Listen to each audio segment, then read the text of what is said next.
Hello friends, എല്ലാവർക്കും നമ്മുടെ പുതിയൊരു വീഡിയോയിലേക്ക് സ്വാഗതം. ഇന്ന് നമ്മൾ ബിരിയാണിയുടെ കൂടെയൊക്കെ കഴിക്കാൻ പറ്റിയിട്ടുള്ള നല്ലൊരു ബീട്രൂട്ട് അച്ചാറിൻ്റെ റെസിപ്പി ആയിട്ടാണ് വന്നിട്ടുള്ളത്. അപ്പോൾ നമുക്ക് പെട്ടെന്ന് തന്നെ വീഡിയോയിലേക്ക് പോയാലോ.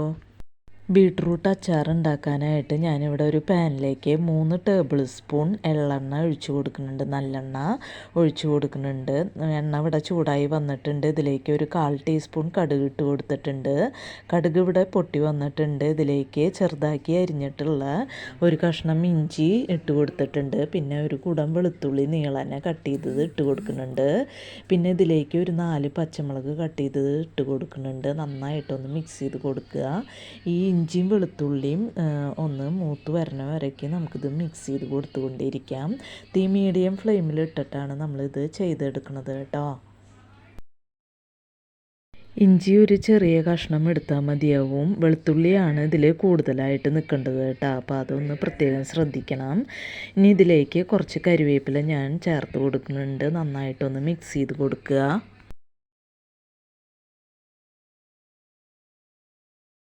വെളുത്തുള്ളിയും ഇഞ്ചിയൊക്കെ ഇവിടെ മൂത്ത് വന്നിട്ടുണ്ട്. ഇനി ഞാനിവിടെ ഒരു വലിയ ബീട്രൂട്ട് ചെറുതാക്കി അരിഞ്ഞ് വെച്ചിട്ടുണ്ട്. അത് ഇതിലേക്ക് ചേർത്ത് കൊടുക്കാം. ഞാനിവിടെ അരിഞ്ഞിട്ടാണ് ബീട്രൂട്ട് ചേർത്ത് കൊടുക്കുന്നത്. നിങ്ങൾക്ക് വേണമെന്നുണ്ടെങ്കിൽ ഗ്രേറ്റ് ചെയ്തിട്ട് ചേർത്ത് കൊടുക്കാവുന്നതാണ്. ഇതിലേക്ക് പാകത്തിനുള്ള ഉപ്പ് ചേർത്ത് കൊടുക്കുന്നുണ്ട്. നന്നായിട്ടൊന്ന് മിക്സ് ചെയ്ത് കൊടുക്കുക. ഇനി ഞാനിവിടെ ഒരു 20 ഡേറ്റ്സ് ചെറുതാക്കി അരിഞ്ഞിട്ട് അത് ഒരു 1/4 ഗ്ലാസ് ചെറിയ ചൂടുവെള്ളത്തിൽ കുതിർത്താനായിട്ട് വെച്ചിട്ടുണ്ടായിരുന്നു. അപ്പം ഞാൻ എടുത്തിട്ടുള്ള ഡേറ്റ്സ് നല്ല സോഫ്റ്റ് ആയിട്ടുള്ള ഡേറ്റ്സ് ആയതുകൊണ്ട് ഞാനിത് ഇതുപോലെ ചെറിയ കഷ്ണങ്ങളാക്കിയിട്ടാണ് ഈ ബീട്രൂട്ടിലേക്ക് ചേർത്ത് കൊടുക്കുന്നത്.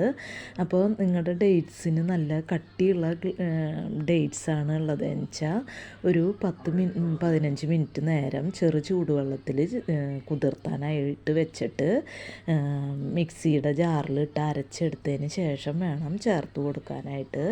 ഞാൻ എടുത്തിട്ടുള്ള ഡേറ്റ്സ് നല്ല സോഫ്റ്റ് ആയിട്ടുള്ള ഡേറ്റ്സ് ആണ്. അപ്പോൾ അതുകൊണ്ട് ഞാനിത് ചെറിയ കഷ്ണങ്ങളായിട്ട് ബീട്രൂട്ടിലേക്ക് ചേർത്ത് കൊടുത്തിട്ടുണ്ട്. ഒന്ന് മിക്സ് ചെയ്ത് കൊടുത്തിട്ട് നമുക്കിത് മൂടി വെച്ചിട്ട് ഈ ബീട്രൂട്ട് ഒന്ന് വേവണ വരെ ഇതൊന്ന് വേവിച്ചെടുക്കാം. അപ്പോൾ മീഡിയം ഫ്ലെയിമിലാണ് കേട്ടോ നമ്മളിതൊക്കെ വേവിച്ചെടുക്കണത്. ഇപ്പോൾ ബീട്രൂട്ടൊക്കെ ഇവിടെ വെന്ത് വന്നിട്ടുണ്ട്. നന്നായിട്ടൊന്ന് മിക്സ് ചെയ്ത് കൊടുക്കുക. മിക്സ് ചെയ്ത് കൊടുക്കുമ്പോൾ തന്നെ നമ്മുടെ ഡേറ്റ്സൊക്കെ ഇതിൽ നന്നായിട്ട് അങ്ങോട്ട് സോഫ്റ്റ് ആയതുകൊണ്ട് നന്നായിട്ടൊന്ന് അലിഞ്ഞ് ചേർന്നിട്ടുണ്ടാവും. ഇനി ഞാനിതിലേക്ക് പൊടികൾ ചേർത്ത് ഇതിലേക്ക് ഒരു 1/4 ടീസ്പൂൺ മഞ്ഞൾപ്പൊടി ചേർത്ത് കൊടുത്തിട്ടുണ്ട്. പിന്നെ ഒരു 1/4 ടീസ്പൂൺ എരിവുള്ള മുളക് പൊടി ഇട്ട് കൊടുത്തിട്ടുണ്ട്.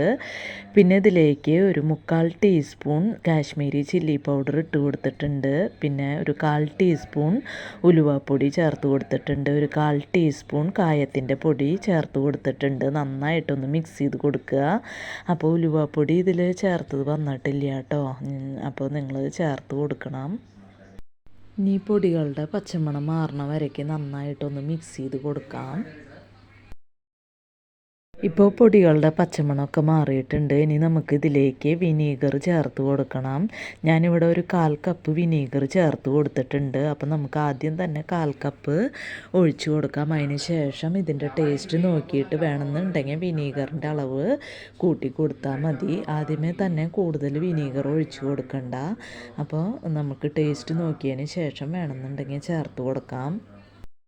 നന്നായിട്ടൊന്ന് മിക്സ് ചെയ്ത് കൊടുക്കുക. ഇനി ഇതിൻ്റെ ടേസ്റ്റ് നോക്കിയിട്ട് ഇതിലേക്ക് പുളി ആവശ്യമുണ്ടെന്നുണ്ടെങ്കിൽ വിനീഗർ ചേർത്ത് കൊടുക്കാം. അപ്പം നമുക്ക് എത്രയാണോ പുളി ആവശ്യമുള്ളത് അതിനനുസരിച്ച് വിനീഗർ ഇതിലേക്ക് ചേർത്ത് കൊടുക്കാം. ഞാൻ ഇതിലേക്ക് കുറച്ചും കൂടി വിനീഗർ ചേർത്ത് കൊടുക്കുന്നുണ്ട്. അപ്പോൾ 1/2 കപ്പ് ഫുള്ളായിട്ട് നമ്മൾ വിനീഗർ ചേർത്ത് കൊടുത്തിട്ടില്ല. 1/2 കപ്പിൽ താഴെയായിട്ടാണ് വിനീഗർ ചേർത്ത് കൊടുത്തിട്ടുള്ളത്. ഈ സമയത്ത് ഇതിൻ്റെ ടേസ്റ്റ് നോക്കി ഉപ്പും മുളകും ഒക്കെ വേണമെന്നുണ്ടെങ്കിൽ ചേർത്ത് കൊടുക്കാം. ഇത് ഒരു ഉപ്പ്, മധുരം, പുളി ഒക്കെ ചേർന്നിട്ട് ഒരു ബാലൻസ് ആയിട്ടുള്ള ഒരു അച്ചാറാണിത്. അപ്പോൾ മുളകൊക്കെ വേണമെന്നുണ്ടെങ്കിൽ മുളക് തനിയെ ഒന്ന് റോസ്റ്റ് ചെയ്തിട്ട് ചേർത്ത് കൊടുക്കാം കേട്ടോ. അതൊക്കെ അവരവരുടെ ടേസ്റ്റിനനുസരിച്ച് കൂട്ടി കൊടുക്കാം. അവസാനമായിട്ട് ഞാനിതിലേക്ക് ഒരു 1/2 ടീസ്പൂൺ പഞ്ചസാര ചേർത്ത് കൊടുക്കുന്നുണ്ട്. ഇത് ഓപ്ഷണലാണ്, നിങ്ങൾക്ക് വേണമെന്നുണ്ടെങ്കിൽ മാത്രം ചേർത്ത് കൊടുത്താൽ മതി കേട്ടോ. അപ്പോൾ ഇപ്പോൾ നമ്മുടെ ബീട്രൂട്ട് അച്ചാർ ഇവിടെ റെഡി ആയിട്ടുണ്ട്. നല്ല ടേസ്റ്റി ആയിട്ടുള്ള ഒരു അച്ചാറാണിത്. അപ്പോൾ നിങ്ങൾ ഇതുവരെ ട്രൈ ചെയ്ത് നോക്കിയിട്ടില്ലെങ്കിൽ ട്രൈ ചെയ്ത് നോക്കുക, കമൻസൊക്കെ അറിയിക്കുക കേട്ടോ. അപ്പോൾ ഇനി നമുക്ക് മറ്റൊരു വീഡിയോയുമായി കാണാം. അതുവരേക്കും താങ്ക് യു.